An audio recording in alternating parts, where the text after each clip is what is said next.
How are you guys doing? The It live is video. us. Oh, I'm not in the camera. Its live Maybe. video is starting. Yeah. See? Yeah. It is started, Dad. It's just, there you go. Okay. We're, how Live. you doing, everybody? No, Dad, we've been live. We've been live. Anyways, how you guys doing? Glorious, what is it? January 10th. It is 7 degrees here. No, 5. 5 degrees here. It's crispy and cold in the air and it actually feels really nice. And the sun is coming up earlier. I drove here to see my dad, to do the podcast with you or this Facebook Live with you. And this, like, the scenery and how the sun hits is just really cool. What are we going to talk about today, Dad? Julia, she's got to look awake. Last time she was calm, she looked half dead. So. Not last time. A couple weeks ago, my sister was like, "You look tired," and I was like, "Well, I might." People critique us quite a bit. You know, my brother-in-law keeps saying you don't look at the camera. I don't listen to him anymore. Anyway, you got to be loud though, Dad. You got to be loud though. There we go. We're okay now. We're good. I'm going to talk about freedom. That's what I want to talk about today because most of my life, most of my work in counseling is because I help people to get people to understand they can be free from the way they think, from the way they talk, from the way they act. And to do that, you have to find out why they do what they do. And so that's what I want to talk about. Last week we talked about building our life upon a solid foundation. And that foundation was Christ himself and the revelation of who he is. So I want to take off from that and continue on. And before I became a Christian, I didn't really have a good foundation. I kind of did whatever I wanted to do. And I was the one who kind of decided who I was going to be and what I was going to do. You didn't have a foundation because you had no Jesus. I didn't have You had Larry Foundation. I had a Larry Foundation, which is really sandy. But so I just decided, what I was going to do. We had a men's breakfast and we talked about who impacts you and what impacts you and how you can feel you're impacted by somebody because you begin to, they influence your life.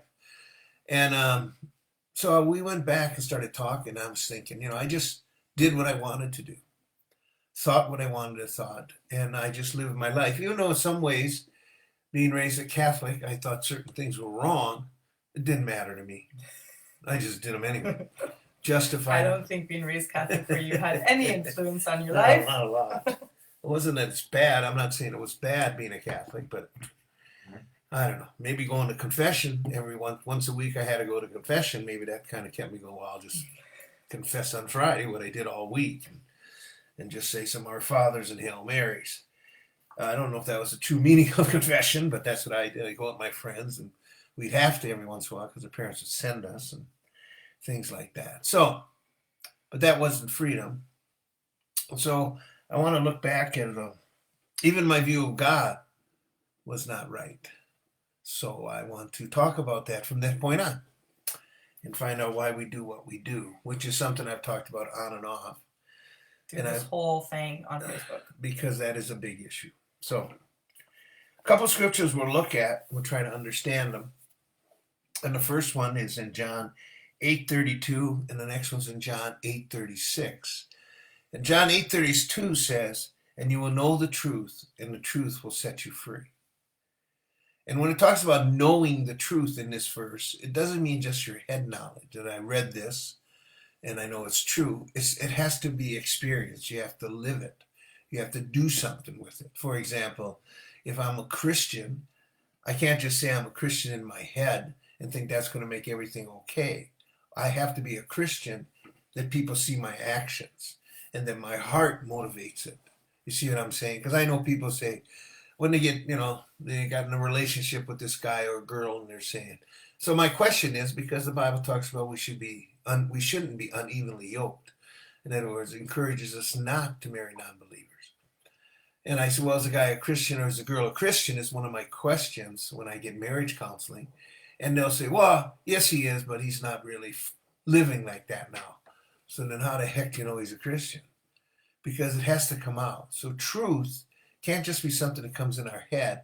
It's got to be something that basically lives it out, that people can see you're a Christian. Like my daughter Julia here works at a restaurant in town. Mackenzie. If you want to come in and give her a big tip, it really helps because she's a poor dancer. They don't make any money. So, but she's a witness down there, and everybody in the place knows she's a Christian, and she lives, and therefore she's got to live a good life. She got to live the way it is, and they know we're Christians. I think it's more of that when you have the truth and you know what it is, then it will influence you to want to act beyond that. Well, that's a good way of looking at it too, I suppose. Instead of like, I'm a Christian, I have to act like this. It's the truth of knowing who that is, and that becomes not just head knowledge, but heart knowledge, and therefore, hopefully, as you live your life out, it changes how you go. And not that people are perfect, or not that you don't have struggles, but the truth of that, understanding who God is and that impact changes your outlook on things. Yeah. I did tell Julia she'd look at sharing a little more, but she didn't have to run away with the whole thing. But no, she is. No. So anyway, we want to talk about freedom and what it is. And when Jesus said that to them, he was talking to the Pharisees, the religious leaders of the day. And they were kind of criticizing him, and they were saying, we are free, we are sons of Abraham, etc., etc.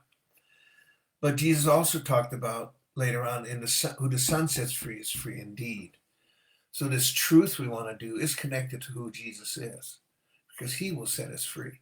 And he sets us free from forgiveness of our sins, etc. So he talks about, right before he says, who the Son sets free is free indeed, he talks about being slaves to sin. That's what this prays. So when I talk about walking in the truth, we're talking about a spiritual dynamic inside us. Like Julia just said, that there's a desire to follow God. And it comes out in our actions. And you're not be slaves to your mindsets or slaves to things of the world. Not that it's going to be this instant, obviously, like freedom of everything. Sometimes it is for certain people. But as you walk more with God, you realize that these things of the world that make you trapped, that you feel like give you freedom, don't give you freedom. Yeah. So we want to do that. So I'm going to, because part of the things that have happened to us in the past affect us now. And a lot of people don't believe that. A lot of Christians don't believe that. They'll quote scriptures to you, you're a new creature in Christ. Old things have passed away. Behold, all things are new, which is true.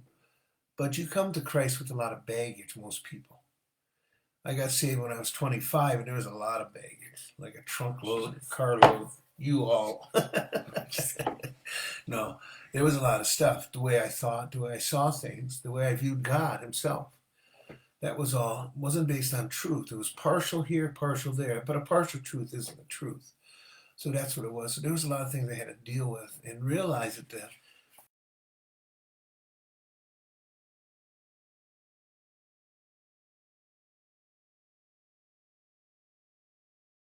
talk about it. This is the one it says sin. It says a refusal to live intelligently.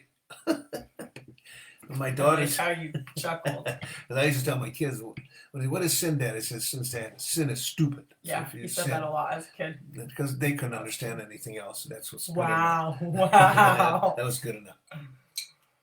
But anyway, and then we live intelligent because you don't want to conform your lives to truth or the state of things. And it's a refusal to obligations to God and your fellow man. So that's a definition of sin, which if you break it down, even then it talks about love. Love your neighbor as yourself, love God with all your heart.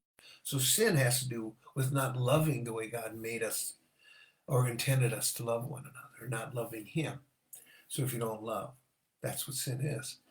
And then another one, disobedience is refusal to be persuaded. I thought that was a good definition of sin.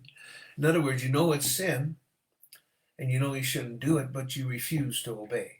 That's what disobedience is, a refusal. In other words, you do know. And so many people I talk to says, that's wrong, why'd you do it? And they have an excuse here and there, but the fact is they did what they wanted to do. But you also got to realize that sin is just not a bunch of random little actions we do. It's rooted in something much deeper than that. It's rooted inside of us. And I read a book once, and it says it's our alienation from God is what sin is rooted. When Adam and Eve left the garden or were kicked out of the garden, they became alienated from God. They were no longer sons of God in many ways because Jesus Christ came to restore that. So they were alienated from God. So a lot of what we do, like when a person steals a candy bar or gets very angry and punches somebody, that's a sin in itself, but there's something underneath that sin. Why'd they do something like that? Why would they be that bad? And then husband and wife fights and anger and yelling at the person you love. Why would you do that? Because many times you're sorry you did it, but you don't change. See? So you are a slave to that, a slave to your anger, a slave to your lust, a slave to your thievery, a slave to something besides following Jesus Christ. And that's what Jesus is talking about. He says that you are a slave to sin, and he wants us to stop. He wants us to be free, truly free. And then the Pharisees go back, well, we're Abraham's children, yada, yada, yada. And Jesus says, if you truly were Abraham's children, you know who I was, who I am. But they didn't want to follow Christ. So they were refusal to be obedient to what was out there. They wanted to do what they wanted to do. Yeah, and Christ upset their apple cart, shall we say. So sin, what Jesus is talking about when he says the truth shall set you free, and he also, who the Son sets free and free is indeed, has to do with sin. Has to do with something in our life that pulls us away from God and our refusal to obey God. And this lady that I wrote, I think her name was Leanne Payne, years ago I wrote, and she says it's an alienation from God deep within our heart. One of the reasons Adam and Eve chose to eat the apple or whatever fruit they ate is because of the fact they wanted to be God. And Eve was deceived, and she listened to the enemy say things and kind of changed what God said. And there's a lot of discussion on that. So that's what it was. So there was something there that they were alienated from God, and they tried to do what they wanted to do.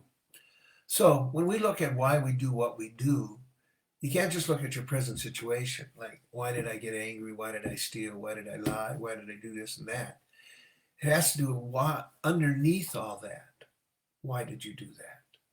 Why do you do what you do? It has to be something underneath, not just something on the top. And many of us are stuck on the surface. And we just say, well, I'm sorry for this. And people also fall into the trap of words that they say. See, when you're in a friendship with somebody or a relationship with somebody or a good friend or whoever, words are very powerful.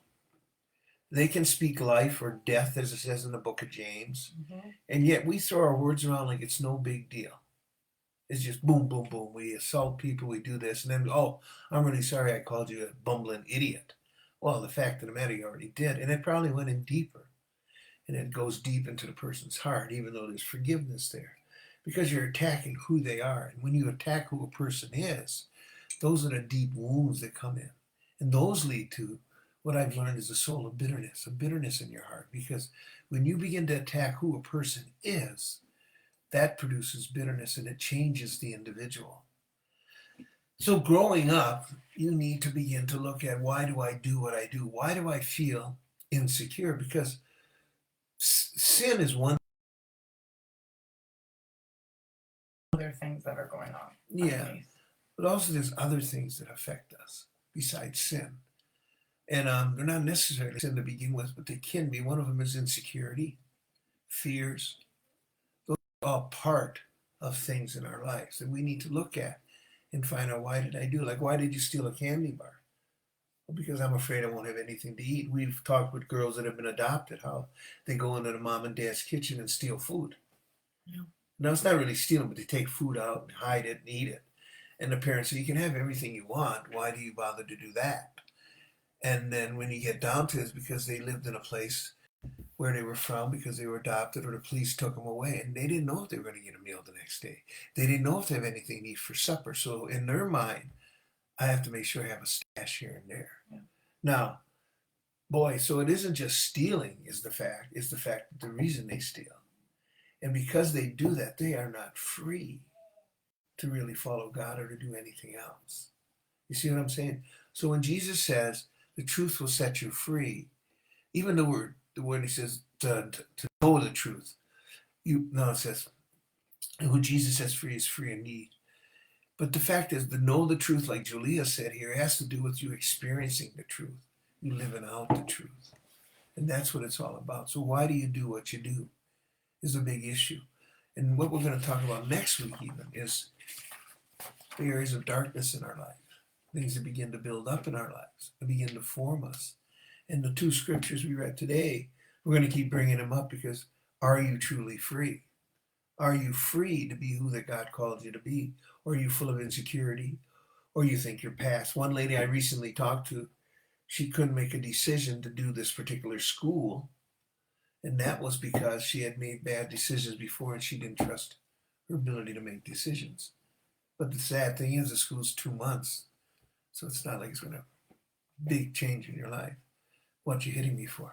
Never mind. What are you hitting me for, Julie? I don't know if Julie means I got to quit or what the deal is. She's whacking me on the side. So we're going to stop there because our time went out quicker than I thought. And I think, too, the thing to always remember is that, or not always remember, is that, when we become a new creature in God, it says that, but struggles are that, God already knew that was going to happen. Trials and tribulations. And that also mentioned our minds and walking with Him and how others view us and all of that stuff. And there's a lot of people out there that want freedom and then they just fall because maybe not into sin, but just into old habits because they just don't seem to get it. And that's where God is like, I can bring that full freedom if that's what you want, which is what my dad's talking about, which is mindsets and patterns and habits that aren't necessarily sin, but they're habits that kind of keep us enslaved a little bit. Brent goes crazy. Not more than a little bit. Sorry. Anyways. But yeah. Okay. Well, we'll pray. I didn't get into anything I wanted to share. It was a good introduction for the new year of 2020. Good introduction. Okay, and then God bless you guys. We'll pray. Dear Lord, we thank you for everybody that took the time to listen this morning. And I pray you'll speak to them in their hearts.